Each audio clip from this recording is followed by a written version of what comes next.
Viewers, in this video, we will learn basic concept of sets with examples, how sets are denoted, application of sets, and at the end of this video, we will solve exercise 1A. In our daily life, you would have heard of phrases like a bunch of keys, a pack of cards, a flock of birds, a team of athletes, a group of boys. The words bunch, pack, flock are used to denote a collection of objects. In mathematics, the collection of objects is called a set, or you can say the word set is used for a collection of objects. So how we actually define a set? A set is a collection of well-defined and distinct objects. यहाँ पर तीन words बहुत important हैं, well defined, distinct और objects. Video के अगले हिस्से में हम इनको अच्छी तरह एक्सप्लेन करेंगे और समझेंगे। अगर आपको इनकी समझ आ गई तो आपको सेट को सॉल्व करने में कोई मुश्किल पेश नहीं आएगी। So let's see what is meaning of these three words. A well defined object is one that has a specific property, whereas a distinct object is one that is different from other objects. Finally, objects क्या होते हैं? The objects in a set are called members or elements of the set. और objects जो हैं वो किसी भी set के अंदर वो फिजिकल ऑब्जेक्ट्स भी हो सकते हैं, सिंबल्स भी हो सकते हैं, लेटर्स भी हो सकते हैं और नंबर्स भी हो सकते हैं। आगे हम एग्जांपल्स के साथ सेट को समझते हैं, उसमें ये सारी चीज़ें आपको क्लियर हो जाएंगी। सबसे पहले एग्जांपल हम देखते हैं, a set of planets in the solar system. आपको पता है सोलर सिस्टम में टोटल 9 प्लैनेट्स हैं जो कि वेल डिफाइंड भी हैं और वो डिस्टिंक्ट भी हैं, इसलिए इनको हम एक सेट के ज़ुमरे में ला सकते हैं। The second example is a set of vowels of English alphabets. आपको पता है कि इंग्लिश अल्फ़ाबेट्स में जो वॉवल्स हैं वो 5 हैं, ए, ई, आई, ओ एंड यू। तो इनको भी हम सेट के ज़ुमरे में लाएंगे। इसी तरह तीसरी एग्जांपल है a set of first 5 letters of the English alphabets. इसकी आप एग्जांपल इस तरह भी ले सकते हैं, a set of last 5 letters of the English alphabet. Next example हम देखते हैं, a set of letters in the word distinct. इसी तरह a set of letters in the word Antarctica is also a set. अब यहाँ पे आप गौर करें कि डिस्टिंक्ट और एंटार्कटिका में तमाम अल्फ़ाबेट्स जो हैं वो नहीं लिखे गए। तो इसका मतलब ये है कि जो सेट, जब भी हम सेट की बात करते हैं, अगर उसके अंदर कोई एक अल्फ़ाबेट या कोई भी एक ऑब्जेक्ट एक दो या दो से ज़्यादा मर्तबा रिपीट हो रहा है तो उसको जब सेट की शक्ल में हम लिखते हैं तो उसको एक बार ही मेंशन करते हैं। इसलिए फर्स्ट वर्ड में आप एग्जांपल 4 में अगर देखें तो आई 2 दफ़ा आ रहा था तो उसको एक ही दफ़ा लिखा गया है।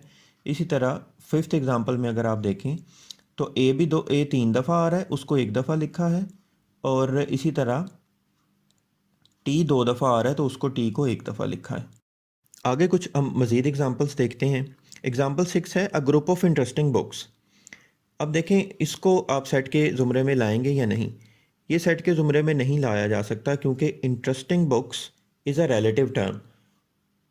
कोई एक बुक इंटरेस्टिंग किसी एक पर्सन के लिए तो हो सकती है लेकिन दूसरे के लिए नहीं हो सकती। फॉर एग्ज़ाम्पल मुझे मैथमेटिक्स जो है वो इंटरेस्टिंग लगता है, लेकिन ज़रूरी नहीं है कि ये किसी और सेकंड पर्सन या थर्ड पर्सन के लिए मैथमेटिक्स इंटरेस्टिंग हो सकता है उसके लिए फ़िज़िक्स या केमिस्ट्री या कोई और बुक इंटरेस्टिंग हो, इसलिए इसको हम सेट के ज़ुमरे में नहीं लाएंगे। सेवन्थ एग्जांपल भी सिमिलर है, जिसमें हम जिक्र करते हैं टेस्टी फूड्स का। A group of tasty foods, tasty is also a relative term, it can not be termed as set. A group of tall boys in your neighbourhood, again tall boys is a relative term, इसको भी set के ज़ुमरे में नहीं consider कर सकते। लेकिन अगर मैं यहाँ पे लिख दूँ अ group of tall boys each having 6 feet height in your neighbourhood, तो फिर ये इस जो टॉल की डेफिनेशन बेसिकली आपने यहाँ पे दे दी, उसको आपने वेल डिफाइंड कर दिया, तो फिर हम इसको सेट के ज़ुमरे में लाएंगे। अब हम देखते हैं कि सेट्स को डिनोट कैसे करते हैं। Sets are denoted by capital letters A B C और any capital letter, it can be X Y and G और anything, and all elements of the set are enclosed within curly brackets separated by commas. Example, A set of names of three girls denoted by letter G is written as G equals to the names of three girls। मैंने 3 नाम लिए हैं, फ़रा, सादिया, रुबीना। इनको curly brackets में आप enclose करेंगे और नाम जो हैं उनको सेपरेट करेंगे एक कॉमा के साथ। तो ये एक सेट को इस तरह डिनोट किया जाता है। एलिमेंट्स ऑफ द सेट जो हैं उनको आप एक ब्रैकेट के अंदर, कर्ली ब्रैकेट्स के अंदर इनक्लोज करते हैं। के बारे में कुछ मज़ीद जानते हैं। द एलिमेंट्स और members of a set are said to belong to the set. For this purpose a special symbol is used. ये सिंबल अभी आपको स्क्रीन पे नज़र आ रहा है। For a set G is equal to elements of the set Farah, Sadia, Rubina. इसमें अगर हम फ़रा, सादिया, रुबीना की बात करेंगे तो उसमें हम लिखेंगे Farah belongs to set G और Farah is an element of set G. इसी तरह अगर हम कोई और फोर्थ नाम लेंगे तो उसके बारे में हम लिखेंगे Ayesha does not belong to set G और Ayesha is not an element of set G. Now what are the applications of sets? Sets are used for economic analysis. Sets are widely used in computer programming. Sets are also used in our daily life, like in kitchen, we use sets to arrange plates, spoons, cups, etc. Now I am sure you would have learned the basic concept of sets. Now let's solve the exercise 1A. Question number 1 में पूछ रहे हैं वो pick out the well defined sets from the following. 8 different types of sets दिए हुए हैं जिसमें वो कह रहे हैं कि well defined sets को चूज़ करें। तो इसमें अगर आप देखें तो सेट ए सी, उसके बाद ई, जी एंड एच, ये वेल डिफाइंड सेट्स हैं, जबकि सेट बी, डी और एफ वेल डिफाइंड नहीं हैं क्योंकि बी, सी और एफ में जो टर्म्स यूज़ की गई हैं वो रिलेटिव हैं, जैसे कि टेस्टी, नॉटी एंड लार्ज। इसी तरह क्वेश्चन 2 में कुछ 2 सेट्स दिए हुए हैं, तो उसमें वो कह रहे हैं कि जी write the symbol in the blanks to make the following statements true. अब सेट पी के एलिमेंट्स आपको पता है, सेट क्यू के एलिमेंट्स आपको पता है। अब सीरियल नंबर 1 में देखें 2, चूंकि सेट पी का एलिमेंट है इसलिए हम लिखेंगे 2 बिलोंग्स टू पी। इसी तरह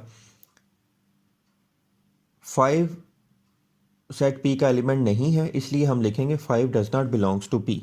इसी तरह बाकी क्वेश्चन जो हैं वो भी आप सॉल्व करेंगे। क्वेश्चन नंबर 3 में वो पूछ रहे हैं list the elements of the following sets, also name the sets as A, B and C etcetera. अब सीरियल नंबर 1 को हम सिर्फ देखते हैं। Counting numbers less than 10। अब काउंटिंग नंबर लेस दैन 10 को कैसे लिखेंगे? A is equal to 1 to 10 9 जो काउंटिंग नंबर्स हैं उनको आप इनक्लोज कर दें कर्ली ब्रैकेट्स में, सेपरेटेड बाय कॉमास। इसी तरह बाकी क्वेश्चंस आप देख लें, सोल्यूशन दिया हुआ है। क्वेश्चन नंबर 4 में पूछ रहे हैं state which of the following form sets. अभी कुछ स्टेटमेंट्स दी हुई हैं उनमें से पूछ रहे हैं कि कौन सी स्टेटमेंट एक सेट फॉर्म करती है, एक सेट बनाती है। अब सीरियल नंबर 1 को देखें तो इसमें वो कह रहे हैं strong people in a town. Strong people एक रिलेटिव टर्म है इसलिए इसको हम सेट, ये स्टेटमेंट सेट नहीं बनाती, इसको हम सेट के ज़ुमरे में नहीं कंसिडर करेंगे। सीरियल नंबर 2 में students of a class. Students of a class एक स्पेसिफिक नंबर होगा, 10 होंगे, 20 होंगे, 50 होंगे, 60 होंगे, तो इसलिए इसको एक सेट, ये एक सेट फॉर्म करता है, इसको हम सेट की शक्ल में लिख सकते हैं। सीरियल नंबर 3 में members of a provincial assembly, ये भी वेल डिफाइंड है क्योंकि प्रोविंशियल असम्बली में मेंबर्स हो सकता है 40 हो, 50 हो। सीरियल नंबर 4 में वो कह रहे हैं फेमस फिल्म एक्टर्स। अब फेमस फिल्म एक्टर्स एक रिलेटिव टर्म है इसलिए इसको सेट के ज़ुमरे में नहीं लाएंगे। कोई एक एक्टर मेरे नज़दीक फ़ेमस है, आपके नज़दीक हो सकता है वो फेमस ना हो, तो इसलिए इसको सेट के ज़ुमरे में नहीं कंसिडर कर सकते। The reverse of Punjab, yes it is well defined. The honest people of a neighbourhood, again it is a relative term and cannot be considered as a set. Thanks for watching. If you like my video, please subscribe to my channel and share it to your friends.